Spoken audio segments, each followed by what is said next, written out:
मुख्यमंत्री लाडकी बहीण योजना ज्यावेळी घोषित करण्यात आली होती, त्यावेळी जी रिक्वायर्ड डॉक्युमेंट सांगितली होती, ती खूपच क्रिटिकल म्हणजे कॉम्प्लिकेटेड डॉक्युमेंट होती ती आणि ती सर्वसामान्य महिलांना जमा करणे अशक्यच होते. आणि याचाच विचार करून राज्य सरकारने पुन्हा या डॉक्युमेंटमध्ये थोडाफार बदल करून ती सोपी करण्यात आली होती. पण त्या डॉक्युमेंटमध्ये ज्या महिलांचे रेशन कार्डमध्ये नाव असेल, त्याच महिला या योजनेसाठी पात्र ठरतील, असं त्यांनी त्या जी-आरमध्ये सांगितले होते. म्हणून ज्या महिलांनी या योजनेसाठी अजून फॉर्म भरलेला नाही, त्यांच्यासाठी एक गुड न्यूज आलेली आहे.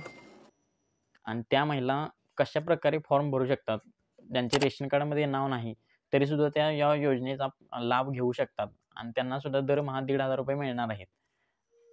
जर तुम्हाला सुद्धा फॉर्म भरायचा असेल, तर हा व्हिडिओ तुम्हाला पूर्ण बघावा लागेल. जर आपल्या चॅनलवरती नवीन असेल, तर चॅनलला सबस्क्राईब नक्की करा आणि आपल्या व्हिडिओला लाईक नक्की करा. चला तर मग व्हिडिओला सुरुवात करूया. तर या योजनेचा लाभ घेण्यासाठी जर तुमचे रेशन कार्डमध्ये नाव नसेल, तुमच्या जर पतीचे नाव रेशन कार्डमध्ये असेल 15 वर्षापेक्षा जास्त, तर तुमच्या पतीचे रेशन कार्डचे झेरॉक्स या ठिकाणी तुम्हाला चालणार आहेत. म्हणजे जर तुमचे नाव नसेल रेशन कार्डमध्ये आणि तुमच्या पतीचे नाव 15 वर्षापेक्षा जास्त असेल, तरच ते ग्राह्य धरले जाणार आहे. पण 15 वर्षाच्या आतील असेल, तर ग्राह्य धरले जाणार नाही. हे तुम्ही लक्षात घ्या. 15 वर्षापेक्षा जास्त असेल, तर ते ग्राह्य धरले जाणार. त्यामुळे याची झेरॉक्स तुम्हाला चालणार आहेत.